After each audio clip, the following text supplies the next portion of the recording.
சென்ற வாரத்திலே நாம் தியானித்த ரோமருக்கு எழுதின நிருபம் 12வது அதிகாரம் முதல் 2 வசனங்களை நாம் தியானித்து கொண்டிருக்கிறோம்.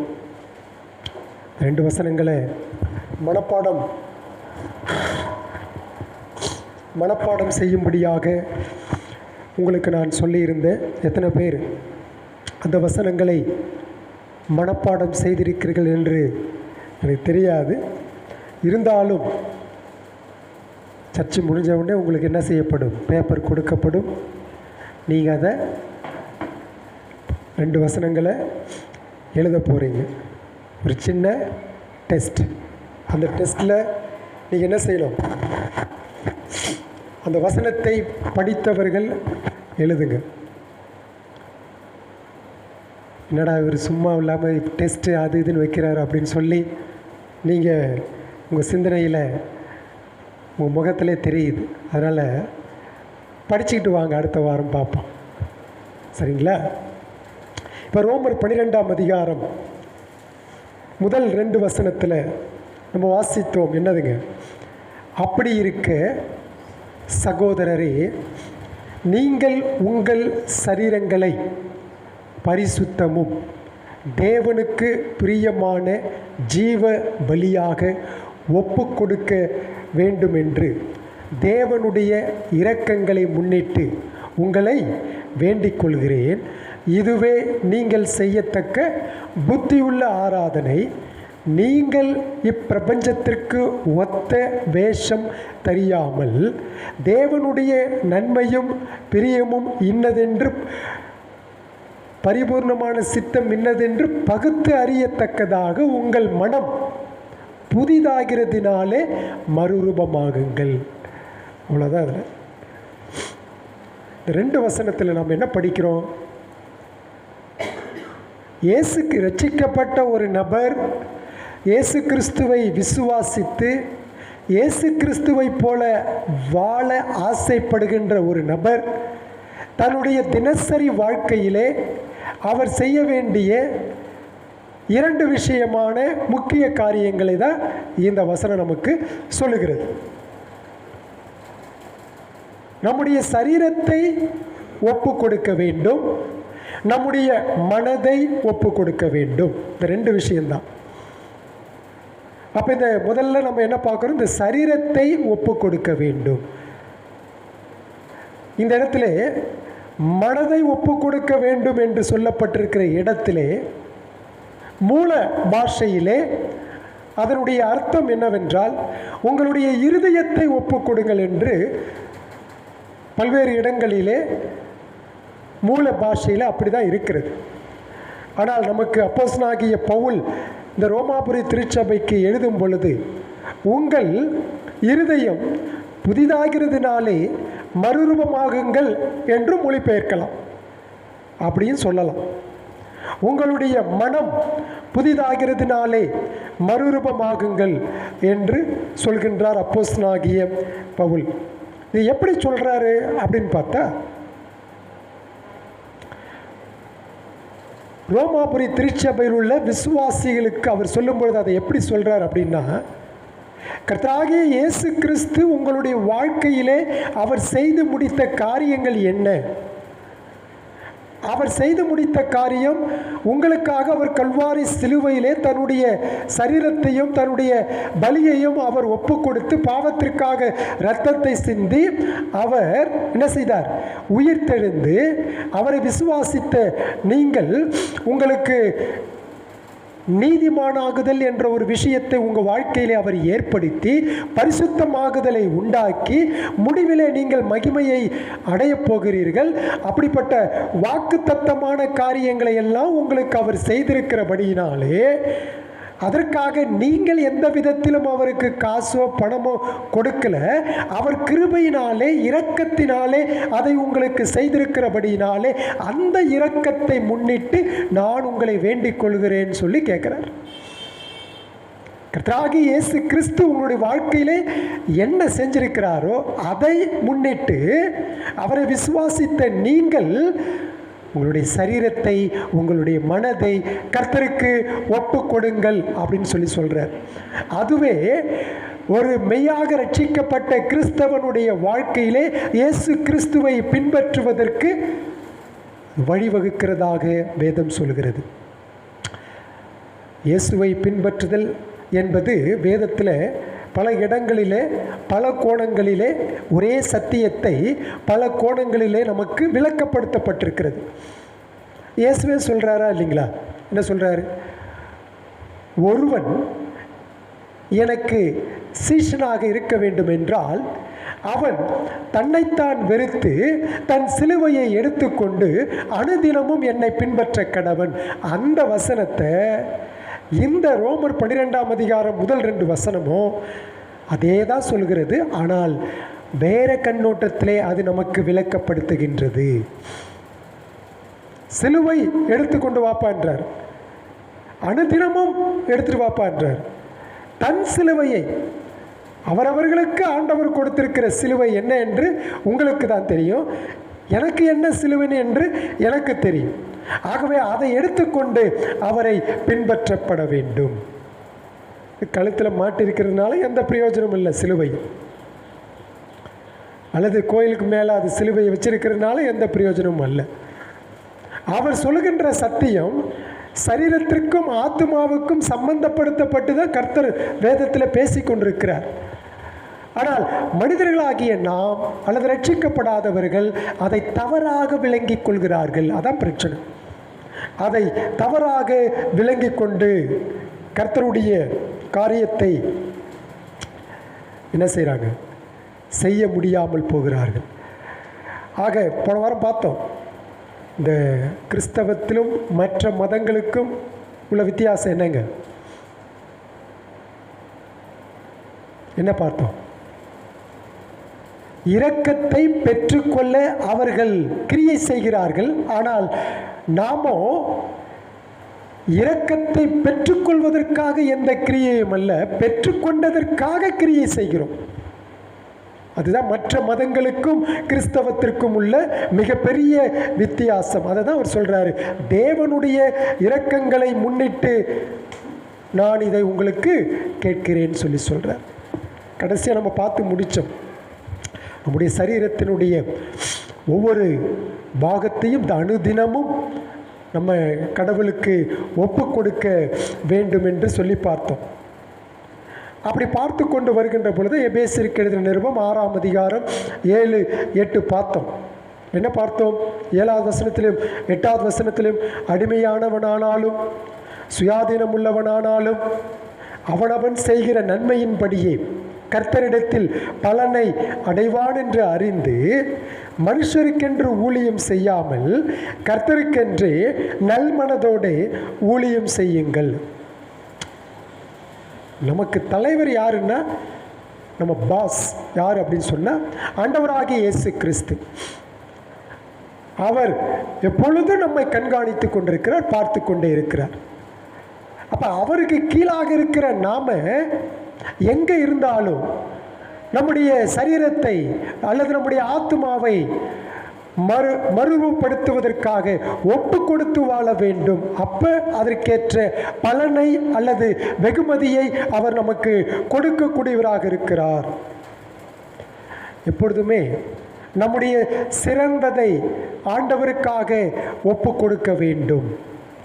என கடவுள், பிதாவாகிய கடவுள் சிறந்ததை நமக்கு கொடுத்தார். யார்? அவர் நேசித்த ஒரே குமாரன் இயேசு கிறிஸ்துவை. யோவான் 3:16 அதுதானே சொல்கிறது. அவருடைய ஒரே பேரான குமாரனை, இஸ் ஒன்லி beloved son, ஒரே பேரான குமாரனை அவர் நமக்கு கொடுத்தார். அதனால் நாமும் இந்த எந்த சரீரத்தை முக்கியமாக நாம் கருதுகிறோமோ தப்பு கிடையாது. இந்த சரீரத்தை நான் நல்லா சுத்தமாக வைத்திருக்குது, அதை ஞானமான முறையில் அழகுபடுத்திக் கொள்வதில் எந்த விதமான தவறும் இல்லை. சில பேர் இப்படி செய்யக்கூடாது, அப்படி பண்ணக்கூடாது, இப்படி பண்ணக்கூடாது, அதுக்கு தேவையில்லை. அது கடவுள் எனக்கு கொடுத்திருக்கிற சரீரத்தை எனக்கேற்ற விதத்திலே மற்றவர்களுக்கு எந்த விதத்திலும் பாதிப்பு வராத அளவிலே என்னுடைய உடுப்பு மற்றும் என்னை அலங்கரித்து கொள்ளக்கூடியது, இப்படி அதில் நீங்கள் கவனம் செலுத்துவதில் எந்த விதமான தவறும் இல்லை. ஆனால் அப்படிப்பட்ட அந்த சரீரமானது நீங்கள் பெஸ்ட்டுன்னு நினச்சி தான் அதை செய்கிறீங்க. அந்த பெஸ்ட்டுன்னு நினைக்கிற உங்கள் சரீரத்தை ஆண்டவருக்கு ஒப்பு கொடுங்கள் என்று தான் ரோமருக்கு எழுதின நிருபம் நமக்கு கற்றுக் கொடுக்கிறது. சரிங்களா? இப்போ நம்ம அடிக்கடி நாம் படிச்சிருக்கிறோம். யாத்ராகம புத்தகத்தை தியானிக்கும் பொழுது படித்தோம். நிறைய வாரங்களில் அந்த வார்த்தையை நம்ம பயன்படுத்துகிறோம். ஆராதனை. இப்போ நம்ம கூடி வந்திருக்கிறது ஆராதனை.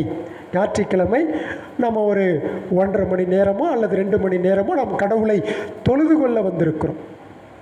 அப்போ அந்த ஆராதனை என்பது உங்களுடைய வாழ்க்கையிலே இது அல்ல. முக்கியமாக நாம் இதை விட்டு வெளியில் தான் போகிறோம் இல்லைங்களா? மற்ற 6 நாட்களும் நாம் வெளியிலே காணப்படுகின்றோம், மக்கள் மத்தியிலே வாழ்கின்றோம், சமுதாயத்திலே இருக்கின்றோம், அக்கம் பக்கத்திலே வாழ்கின்றோம்.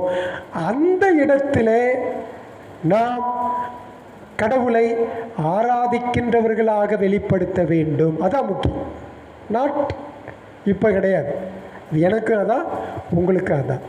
இங்கே நான் நல்லா பேசிட்டு நல்லா உங்களுக்கு விளக்கப்படுத்திட்டு நான் வெளியில் போய் எப்படி வேண்டுமானாலும் வாழ்ந்து கொண்டு இருந்தால் அதை நீங்கள் பார்த்து நீங்கள் என்ன நினைப்பீங்க? நார்மலாக நீங்கள் என்ன யோசிப்பீங்க? அவர் சண்டே மட்டும்தான் அப்படி பேசுவார், மற்ற நாட்களில் அவர் வேலையை பார்த்துக்குவார் அப்படின்னு நான் நினைப்பேன். சொல்லிலும் செயலிலும் வார்த்தையிலும் எண்ணங்களிலும் எல்லாம் பிரச்சனை வராதுன்னு நான் சொல்லவில்லை. நீங்கள் உண்மையாக இருக்கணும்னு நினச்சா உங்களுக்கு தான் பிரச்சனை, உண்மையாக இருக்கணும்னு நினச்சா எனக்கு தான் பிரச்சனை. அதான் உண்மை. எப்படி வேண்டுமானாலும் வாழ்கின்ற நினைக்கிறவர்களுக்கு பிரச்சனை கிடையாது.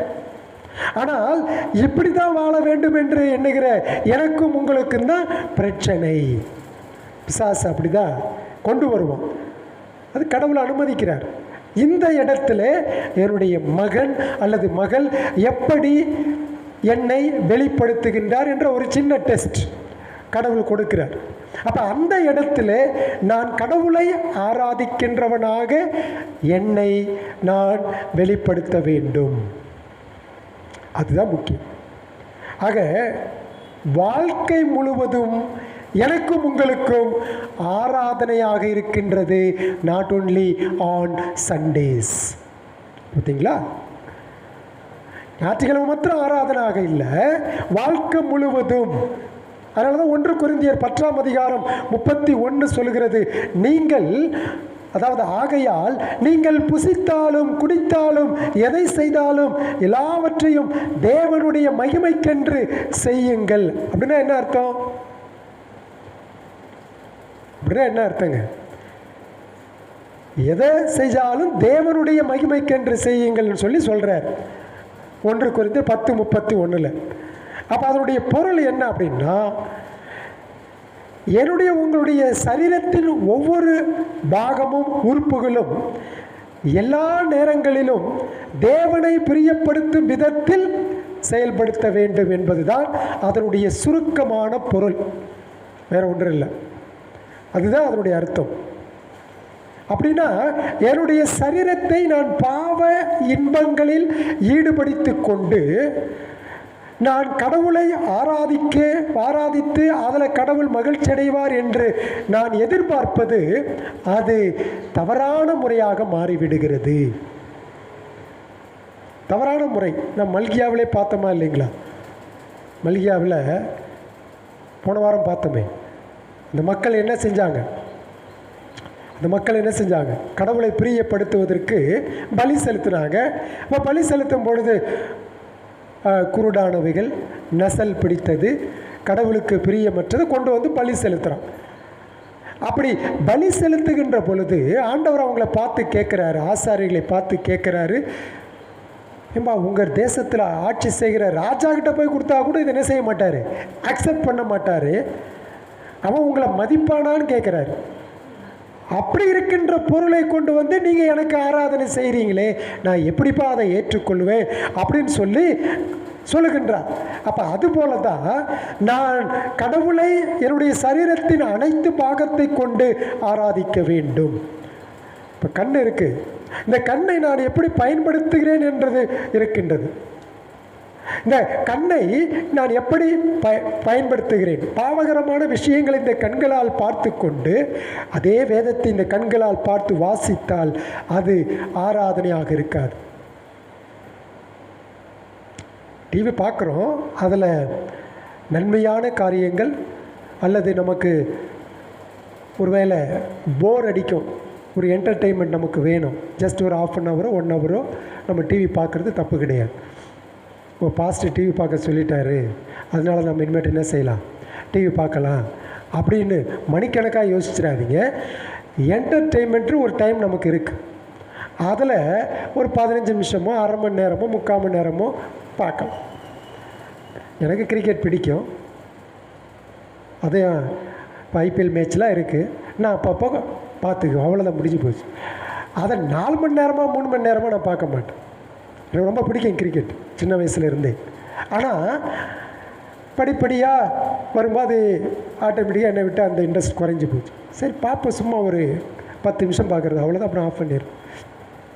இப்போ அதுபோல் ஒரு என்டர்டெயின்மெண்ட்டுக்காக ஒரு நல்ல நிகழ்ச்சிகளை பார்ப்பதில் தவறு கிடையாது. அதை நாம் பார்க்கின்ற பொழுது அந்த கண்களை எப்படி நாம் யூஸ் பண்ணுறோம் என்பது இருக்கிறது. அதே போல தான் என்னுடைய நாவுகள், அந்த நாவை நம்ம எப்படி பயன்படுத்துகிறோம்? இப்போ வதந்திலாம் நிறையா நம்ம ஊரில் இருக்குது. வதந்திகள் சொல்கிறோம் இல்லைங்களா, ரூமர்ஸ். அது யாராவது நடக்காத ஒன்றை நடந்ததாக பாவித்து கூறு. அதுக்கு தான் யார் எதை சொன்னாலும் கேட்டுக்கிட்டு நம்ம அமைதியாக இருக்கணும். ஏன்னாக்கா நேற்று இப்போ ஒன்றில் உதாரணத்துக்கு ஆக்சிடெண்ட்டு நடந்துச்சுன்னு சொன்னாங்க, அவர் ஃபோன் பண்ணார். ஒருவர் ஒரு விதமாக, இன்னொருவர் இன்னொரு விதமாக, நடந்த நபர்கிட்ட கேட்கும்போது அவர் இன்னொரு விதமாக சொல்கிறார். நான் கேட்டது 3 பேர்கிட்ட கேட்டேன், எப்படிப்பா நடந்துச்சுன்னு. 3 பேரும் 3 விதமாக சொன்னாங்க. இதில் எதை நம்புறது?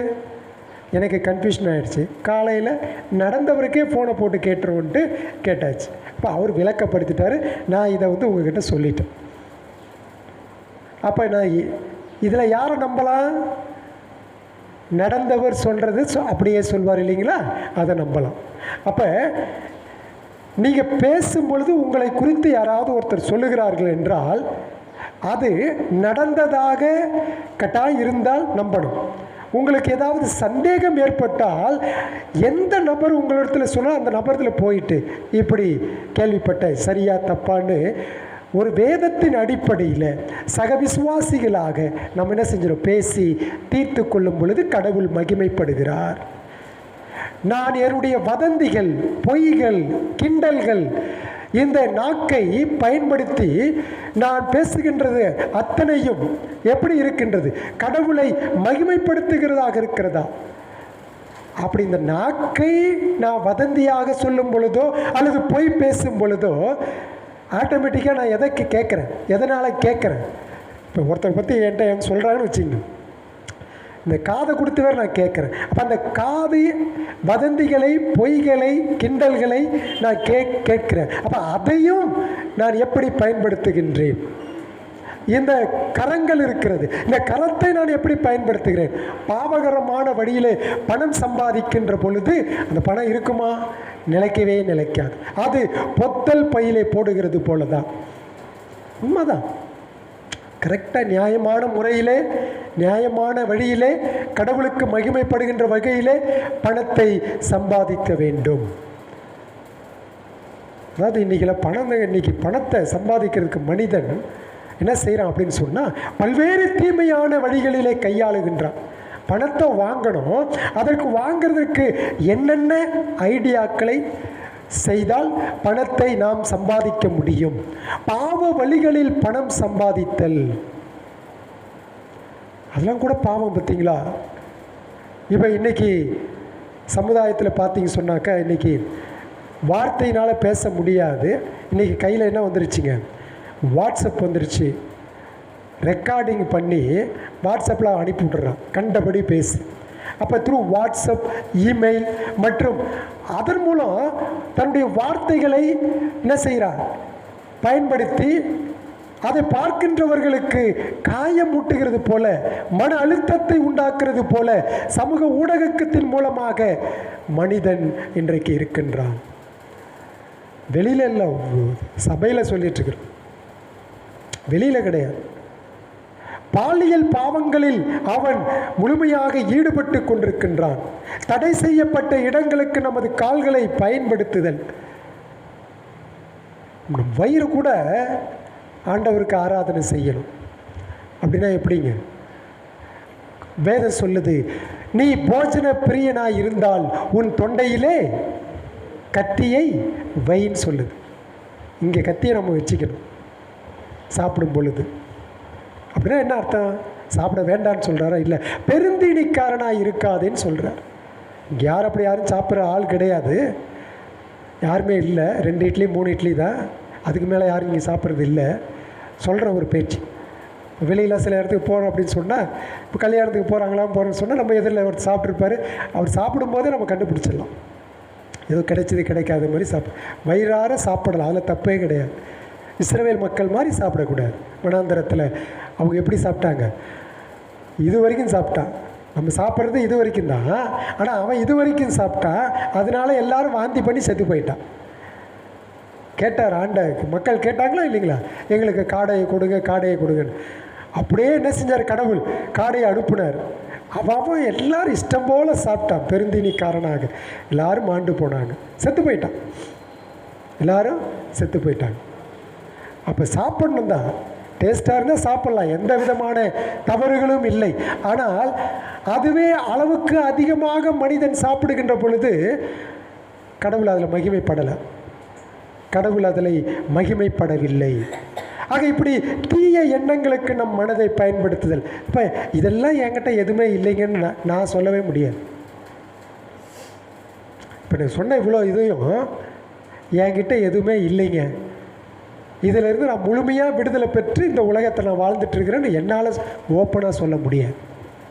ஏன் அப்படின்னா, என்னுடைய மனம், உங்களுடைய எண்ணம், சிந்தனை, செயல்பாடுகள் ஏதாவது ஒன்றில் அலைபட்டு கொண்டிருக்கும். ஏன்னா நம்ம இந்த உலகத்தில் இருக்கிறோம், இந்த பாவகரமான உலகத்தில் இருக்கிறோம். பிசாசானவன் எதையாவது சொல்லிக்கிட்டே இருப்பான் நம்ம மனசில்.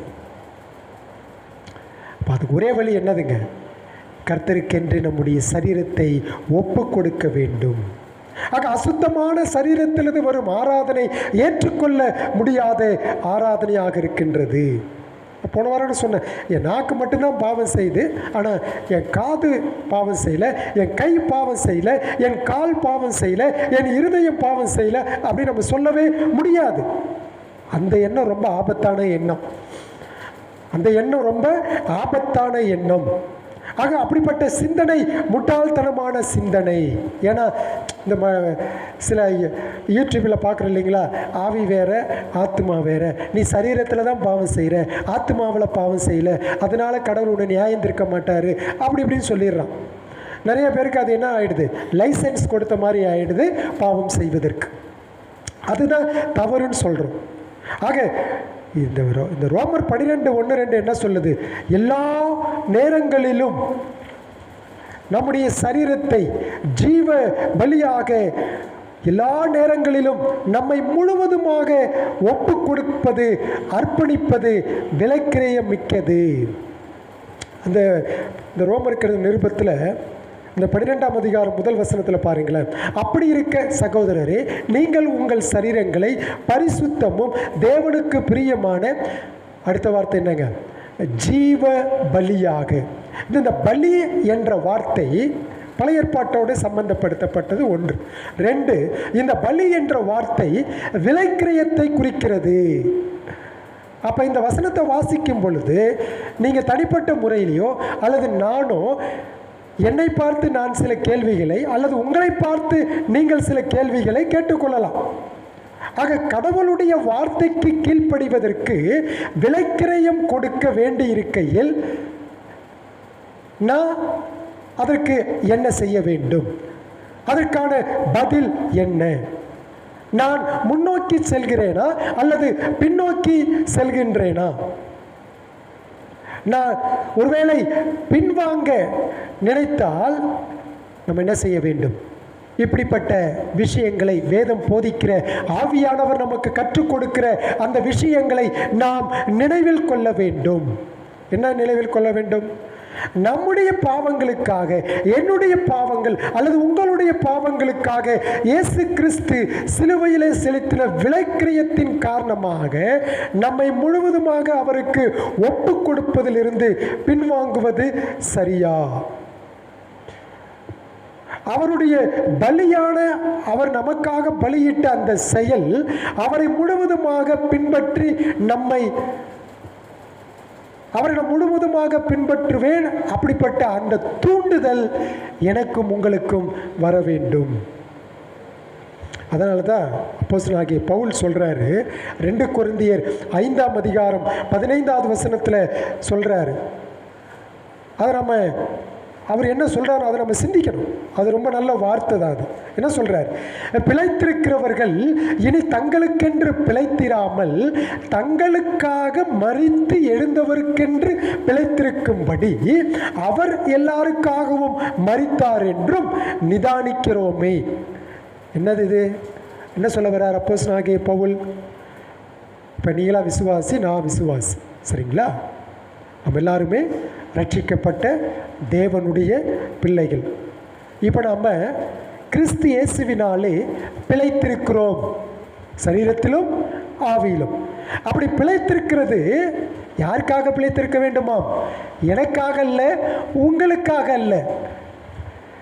நீங்களும் நானும் பிழைத்திருப்பதற்காக விலைக்கிரயம் கொடுத்தவர் ஒருவர் இருக்கிறாரே, அவர்தான் ஆண்டவராகிய இயேசு கிறிஸ்து.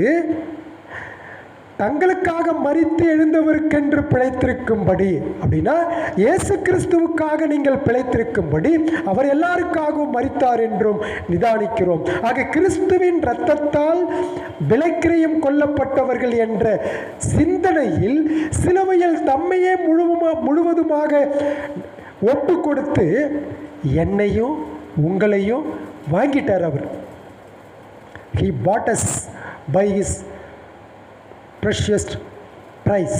விலையேற பெற்ற விலைக்கிரயத்தினால் அவர் என்னையும் உங்களையும் அவருக்கென்று எப்பொழுதுமே வாங்கிட்டார்.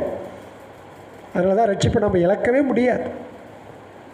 ரட்சிப்பை நாம் ஒரு பொழுதும் இழக்கவே முடியாது. ஏன்னு சொன்னால் அவர் தம்முடைய சரீரத்தை சிலுவையில் கொடுத்ததுனால இடையில பல பிரச்சனைகள், அப்ஸ் அண்ட் டவுன்ஸ் வருது இயல்பு.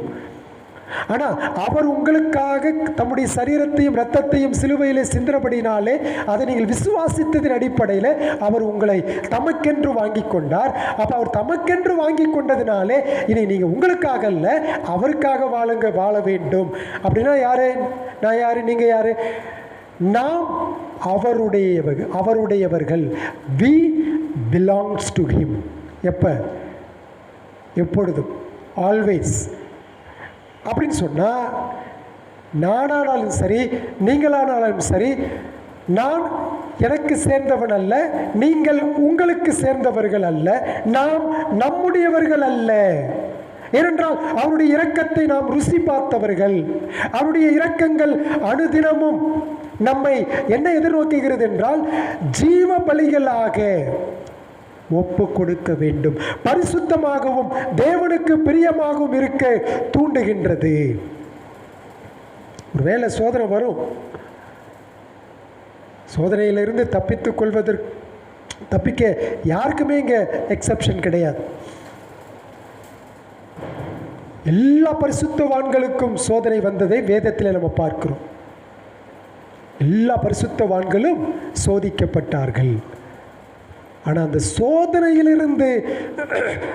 சோதனையிலிருந்து வெளிவருவதற்கு நமக்கு பலனற்றவர்களாக நான் இருக்கிறேன் என்று உணர்கின்ற பொழுது, ஐயோ இந்த குறிப்பிட்ட பாவம் என்னை தினசரி ஆண்டு கொள்கிறது, இந்த குறிப்பிட்ட வீக்னஸ் சொல்கிற இல்லைங்களா, அது என்னை தினசரி என்னை தூண்டிக்கொண்டு இருக்கிறது அப்படின்னு சொல்லும் பொழுது அதிலிருந்து வெளிவருவதற்கு என்னிடத்தில் பலன் இல்லாதது இருக்கிறது என்று நான் சிந்திக்கின்ற பொழுது நான் உடனடியாக ஆண்டவராகிய இயேசு கிறிஸ்து சிலுவையில் இருந்து அவர் எனக்காக சிந்தின இரத்தத்தை, அவருடைய இரக்கத்தை நான் சிந்திக்கின்ற பொழுது டக்குன்னு எஸ்கேப் ஆகிடலாம், டக்குன்னு எஸ்கேப் ஆகிடலாம். ஆகவே பிசாசு கொண்டு வருகிற அந்த சோதனைக்கு நான் நோ அப்படின்னு சொல்லிட்டு என்னுடைய சரீரத்தை நான் கடவுளுக்காக ஒப்பு கொடுத்து வாழ்கின்றேன். என்னுடைய மனதையும் ஒப்பு கொடுப்பதன் மூலம் ஜீவ பலியாக என்னை ஒப்பு கொடுவதற்கு நான் சாத்தானுக்கு என்ன சொல்லணும், அவனுக்கு நோன்னு சொல்லிட்டு கடவுளுக்கு ஆண்டவரே நான் உமக்கு கீழ்ப்படுகிறேன் அப்படின்னு சொல்லணும். இதெல்லாம் it is not an easy task. இதெல்லாம் சுலபமான ஒரு காரியமாக இல்லை, இதெல்லாம் கடினமான விஷயங்கள். அதாவது ஒரு சின்ன சின்ன காரியத்துக்கு கூட நம்ம கடவுளை மகிமைப்படுத்தி வாழ வேண்டும் என்பது ரொம்ப முக்கியத்துவம் பார்க்கப்படுகிறது. எனக்கும் உங்களுக்கு வேண்டுமானால் அது சின்னது தானே, அதனால் ஒரு பிரச்சனை இல்லையே அப்படி நம்ம நினைத்து விடக்கூடாது. ஆக என்னுடைய அத்தனையையும் நான் கடவுளுக்கு ஒப்பு கொடுப்பது தான் சரீரத்தை ஒப்பு கொடுப்பது.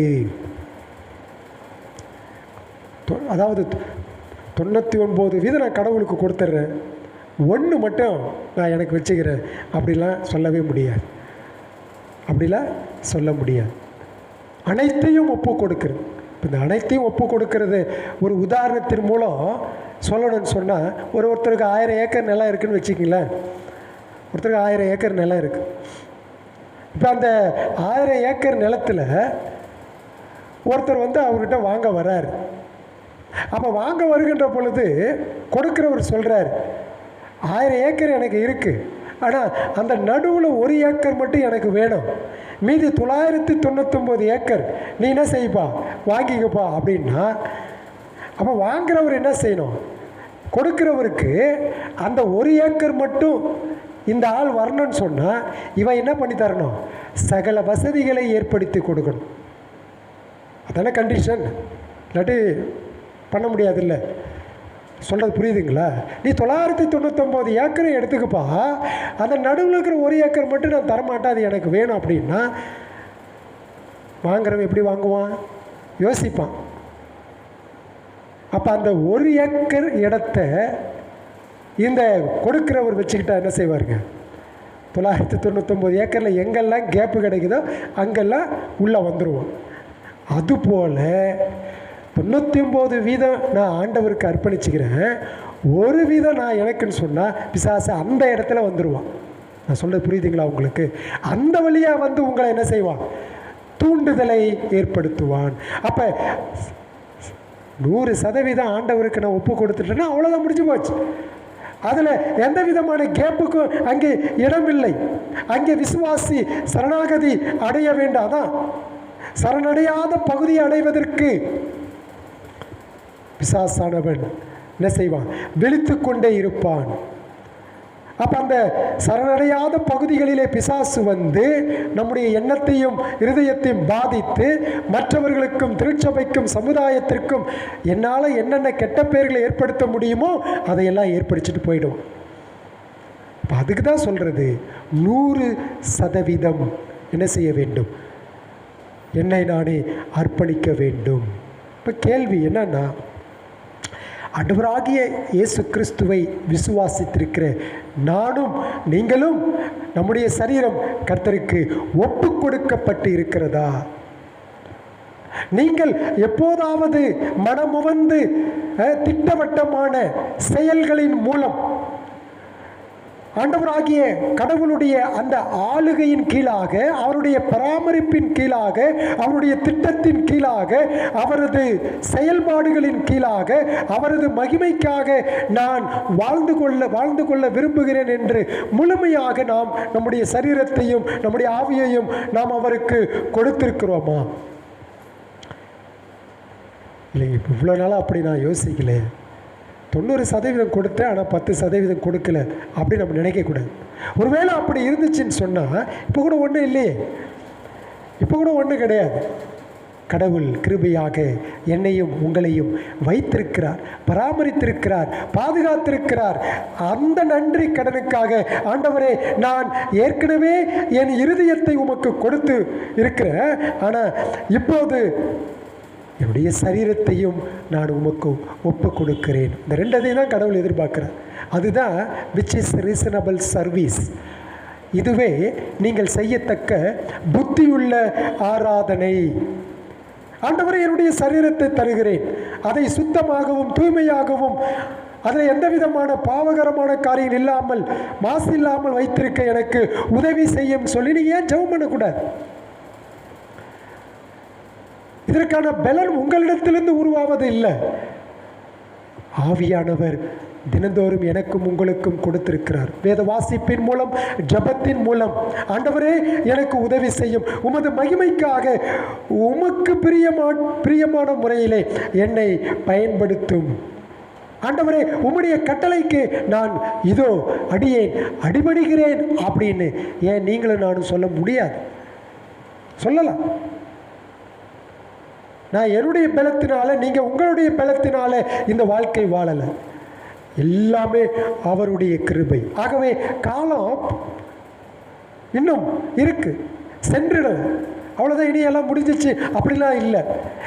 இப்போ இந்த இடத்துல ஆண்டவரே, என்னுடைய சரீரத்தை உமக்கு முன்பாக, என்னுடைய இருதயத்தை உமக்கு முன்பாக ஒப்பு கொடுக்கிறேன். தேவனிடத்தில் முழுமையான சரணடைந்தவர்களுக்கு தான் கடவுள் சொல்கிறாரு, நித்திய ஜீவன் கொடுக்கப்படும் சொல்ற. நித்திய ஜீவன் நமக்கு கொடுக்கப்படும். முழுமையான சரணடைய வேண்டும். அதாவதுங்க, எனக்கு தெரியும் என்ன பலம் வேணும்னு, உங்களுக்கு தெரியும் என்ன பலம் வேணும்னு. நம்ம அதில் தான் பிடிச்சிட்ருக்கிற மொழிய கிறிஸ்து இதிலிருந்து எனக்கு என்ன செய்து கொடுத்திருக்கிறார், நான் அவரை முழுமையாக சார்ந்து கொள்கின்றேன், என்னுடைய பலவீனத்தை நான் சார்ந்து கொள்ளக்கூடாது அப்படின்னு சொல்லி கிறிஸ்து சிலுவையில் செய்து முடித்த அவருடைய கிரியைகளை நான் பார்க்கின்ற பொழுது, போன வாரம் சொன்னேன் இல்லைங்களா, வெத்து பேப்பரில் கையெழுத்தை போட்டு கொடுத்தது தான் முழுமையான அர்ப்பணிப்புன்னு சொல்லி, அதுபோல தான் என்னையும் உங்களையும் கடவுளுக்காக நாம் முழுமையாக நம்முடைய சரீரத்தையும் நம்முடைய இருதயத்தையும் ஆண்டவருக்கு கையெழுத்து போட்டு கொடுத்தாச்சு. ஏன்னா அவர் என்னையும் உங்களையும் மீட்டு கொண்டார். அப்போ அந்த வெத்து பேப்பரில் அவருடைய விருப்பத்தை அவர் எழுதி தரட்டும், நாம் நிறைவேற்ற வேண்டும். அதுதான் கடவுளுடைய வார்த்தை, அதுதான் உண்மையான அர்ப்பணிப்பு. அவர் தமது இரக்கத்தால் நமக்காக எல்லாவற்றையும் அந்த நிபந்தனையற்ற அந்த சரணாகதியாக நாம் கடவுளுக்கு என்னையும் உங்களையும் அர்ப்பணிப்போம். எத்தனை வேதத்தில் எத்தனை பரிசுத்தவான்கள் பல்வேறு பிரச்சனைகள் போராட்டங்கள் மத்தியில் அவர்கள் தங்களை கடவுளுக்கென்று அர்ப்பணித்து வாழ்ந்தது போல, இயேசு கிறிஸ்துவும் என்னை போல் உங்களைப் போல மனுஷனாகவே இருந்தார். அவர் இந்த உலகத்தில் இருந்தப்போ ரொம்ப ஆச்சரியமாக இருக்குது. என்ன சொன்னால், அவர் இருக்கிறப்ப அவருக்கு தமக்கு பிடித்தமான ஒரு விஷயத்தை அவர் செய்யலை, பிதாவுக்கு பிடித்தமானதை மட்டுமே செய்தார். உடனே நம்ம ஈஸியாக சொல்லிடுவோம், அவர் கடவுளுங்க அதனால் அவர் செஞ்சார். நாம் யாருங்க? மனுஷன். அவர் மனிதனாக தான் அவர் செஞ்சு முடித்தார். பிதாவே, உம்முடைய சித்தத்தை செய்கிறேன். ஒரு வாலிப வயதுங்க. இயேசு கிறிஸ்து கிட்டத்தட்ட 30 வயது என்றால் அது ஒரு நல்ல வாலிபத்திற்கான ஒரு நல்ல வயது. அது அந்த வாலிப பிராயத்திலே அவர் மனிதனாக அவர் என்னென்ன சோதனைகளையும் பாடுகளையும் அவர் சந்தித்திருப்பார், ஏற்றிருப்பார் என்பதை நம்ம சிந்தித்து பார்க்கணும். ஏதோ ஒரு 60-70 வயசில் அவர் வந்து சிலுவையில் மறிக்கலை. நல்ல ஒரு பலமான வயதில், வாலிப வயதில் இயேசு கிறிஸ்து சிலுவையிலே எனக்காக உங்களுக்காக அவர் மரித்தார். அதுதான் ரோமர் 12:1-2 நம்முடைய சரீரத்தை முழுமையாக ஒப்பு கொடுத்ததில். அடுத்து நம்முடைய இருதயத்தை எப்படி நாம் ஒப்பு கொடுக்கிறது என்பதை, நம்முடைய மனதை எப்படி கடவுளுக்கென்று ஒப்பு கொடுக்கிறது என்பதை கர்த்தருக்கு சித்தமானால் நாம் வரும் வாரத்தில் பார்ப்போம். ஆக இதுவரை நாம் கேட்ட இந்த சத்தியத்தின் அடிப்படையிலே நானும் நீங்களும் நம்மை பரிசோதித்து முழுமையாக நம்மை ஆண்டவருக்கு நம்மை ஒப்பு கொடுத்து வாழ்வோம். கர்த்தர் தாமே இந்த வசனங்களை நமக்கு ஆசீர்வதித்து தருவாராக. ஆமீன்.